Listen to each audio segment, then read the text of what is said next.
Dearest Magic Lovers, welcome to Kim's Magic Corner, the place where we try to come up with new jank. Today I present to you a Spellslinging Brawl deck where we have chosen Kylox, the Visionary Inventor, as our commander. I find Kylox to be very interesting of the Spellslinging commanders. He requires quite a unique deck that would be a different focus than other Spellslingers. This deck has been created to attempt to capitalize on the strengths of the commander, while at the same time offering enough synergies that it can be a threat until we get the mana to cast him. He really wants us to have some big spells that he can fetch, like Magnum Opus, Treasure Cruise and Alrund's Epiphany, and to survive the early game we want to build a board of creatures to keep us alive, and that also works as payoff when casting instants and sorceries. We also really want spells that can create tokens, which can serve as chump blockers for his case, but which we really want to serve as sacrifice to our commander when he has been played. To deal with threats that our opponent might play and to protect our commander once he is cast, I have included some counter spells, but I've been careful to not have too many, as I don't really benefit him when he attacks. Swan Song and an Offer You Can't Refuse serving as protection once he has been cast. For removal, we want spells that can burn our opponent's face, but also can deal with creatures that they might play. To reach our expensive spells without Kylox, I've added spells that can create treasures and also really works well with our commander, like Unexpected Windfall. Being a dual color deck, the mana base is quite budget friendly, requiring a few rares and some can be skipped, like the Temple, which isn't too powerful. Now, before we move on to the game, I want to say that building and playing with this deck has been loads of fun, and I hope you enjoy yourself too. In this game, we now met our first opponent. It is Toasty, who's running Vannifar in the Evolved Enigma.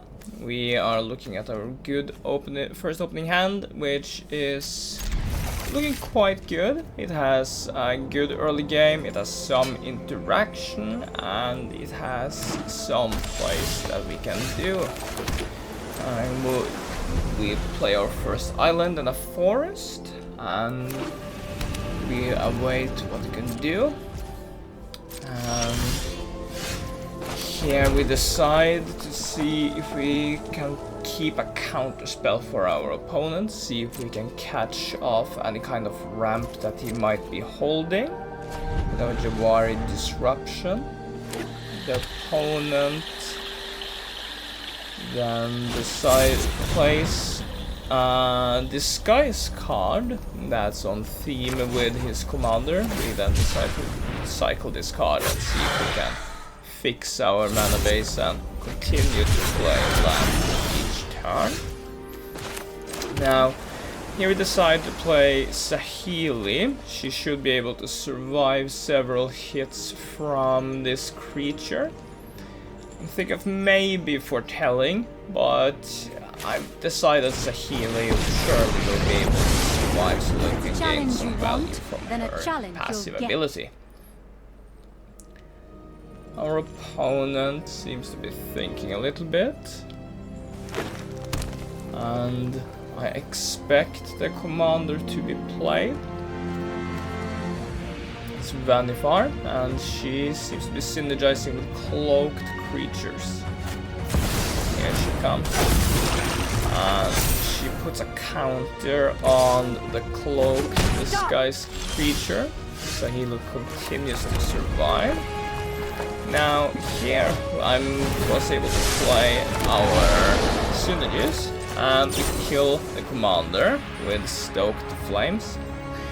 Having all these tokens allows us to invoke quite the good spell for our deck. And then our opponent plays a flyer. That might not bode well for Saheeli next turn. Now we decide here to try to keep her safe. We foretell Alrund's, that's like something we can do until we get further onto the game.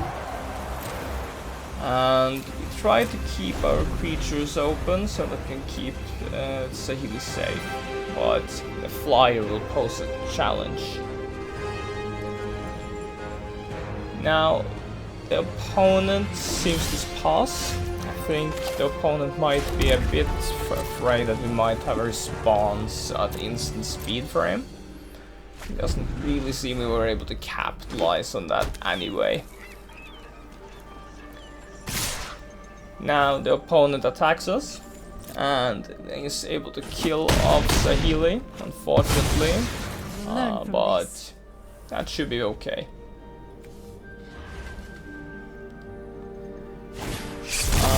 Defiant Survivor at the beginning of her second phase, if she's tapped, she manifests Dread. That's okay.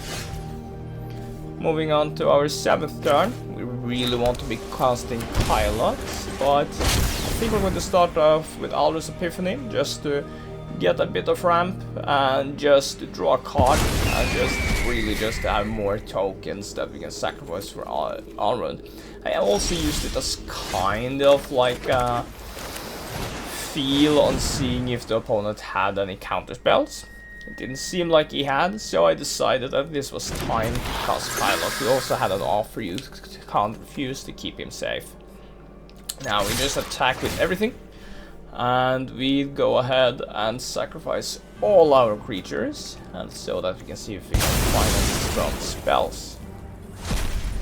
Unfortunately, it wasn't too big of a hit, though I can't complain. We get to draw some cards and we get to return some creatures so that we can keep our commanders safe and reduce the amount of damage that we take. We can also just reduce all the damage that we take the next turn. Kylox having Menace makes sure that he won't really be that easy to deal with. He's quite evasive, having Ward and Menace. He can be a difficult threat to deal with. We return the 4/5 to reduce the damage next turn. And then we pass the turn and see if we can stop anything he might try to do with an offer you can't refuse. On to the opponent's turn. The opponent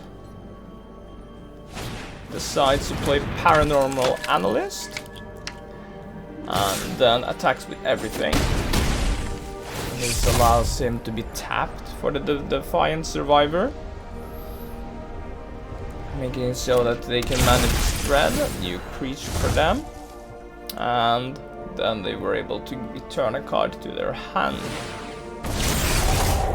That was the Abhorrent Oculus. That can prove a challenge for us.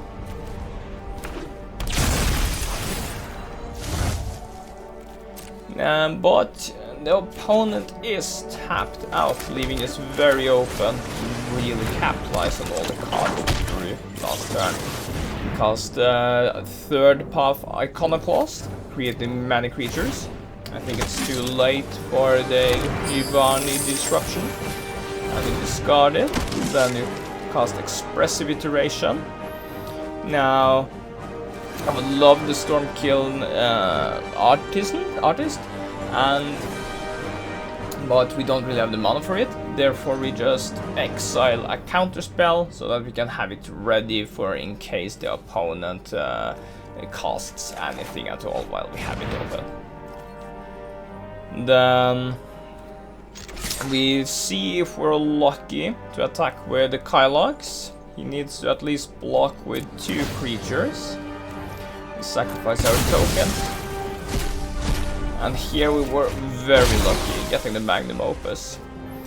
Having a little think, I thought about maybe damaging the Abhorrent Oculus so that maybe he had to think about not doing the trade. Though after thinking a little bit, I realized it's a better choice to deal 2 damage to each of these creatures. And then we can instead tap the Oculus and the Analyst instead. And then we distribute the damage among them. This allows Kylox to survive, and we continue our dominance of the opponent. Moving on to his turn, he decides to think a little bit. He will have a difficult turns moving forward. He might have a difficult time deciding if he should attack or not.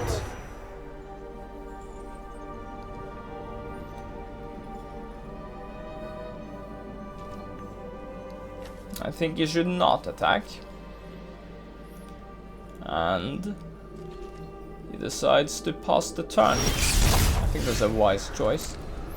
Now, moving on to this turn, I do kind of forget about the new Duskmourn card. I don't really see that he has that counterspell open all the way to the left. But that's okay. I can cast my Storm-Kiln Artist. The opponent reads our card, lets it survive. I think it's a mistake to let it survive, but I guess Invoke Calamity will be a greater horror for him to face. He cast the Fair Imposters. For a moment I'm unsure why Unoffer You Can't Refuse lights up, but that's counterspell our own spells, of course. And then we get the Manifest Dread. Unfortunately, we get no real creature to play, but yeah, at least it's a good one with. And then we decide to attack with Kylox. And then we just to attack with everything, show some dominance. Then we sacrifice all the creatures we don't really care about and see if we can find anything fun to cast. Here we pull off some real good hits. We get Treasure Cruise to draw some cards. We get a Braid to deal with their creatures. And we get some more tokens as well, which we can sacrifice further next turn. I think the best target is the Hauntswood Shrieker. We have Braid that. And we get a real good payoff with amount of spell.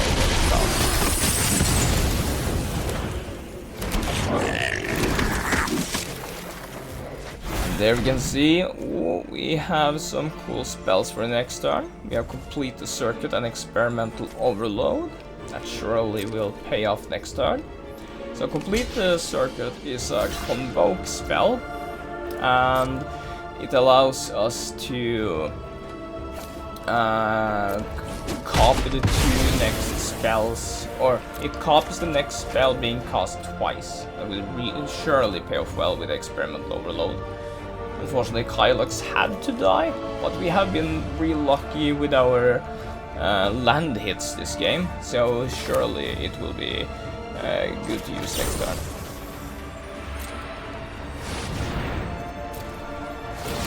And then we play Complete the Circuit, and with our remaining treasures, we cast Experimental Overload. This will copy it twice, so we can find 3 sorceries and instants we will want to have from our graveyard. Complete the Circuit looks real nice to have again. We also want Magma Opus, doesn't seem too bad. And Stoke the Flames. Yeah, Stoke the Flames we can use to shoot down the Oculus. Then we get some more tokens and treasures. And we end the turn. Now it's the opponent's turn. Luckily we had an offer you can't refuse, so we can't spell the Illithid Harvester. Now they used all their mana to try to do that, so they luckily are tapped out.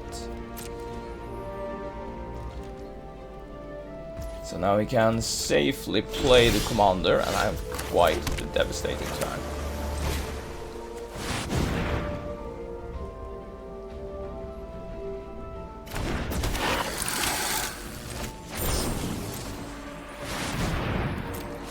Cast complete the circuit.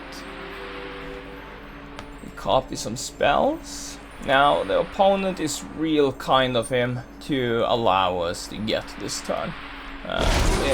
We surely have the win now, so I guess he now gets the opponent the opportunity to see things happen.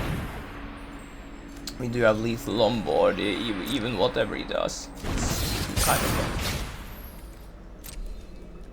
Now I should have cast Magma Opus. It would have been the best spell to cast, but I was real tempted to just exile the whole deck, but that's for a different game. Now we do get Grape Shot, Faithless Looting, Forbidden, and Big Score. That's quite some hits. So we try to start to shoot his face a little bit as the game is close to finish. Don't want to BM him too much, even though he allows this. Unlucky with a counter spell. And ooh,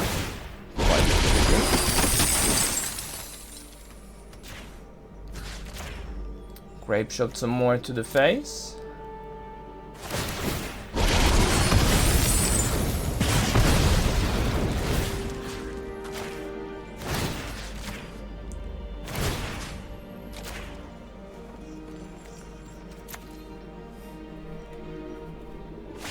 I realize we have lethal, so I don't really want to waste the opponent's time too much, even though he is kind to allow this. So to not cast any more spells.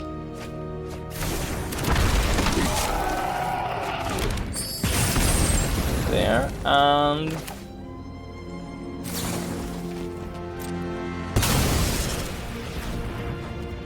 at this point I didn't realize we had yet again.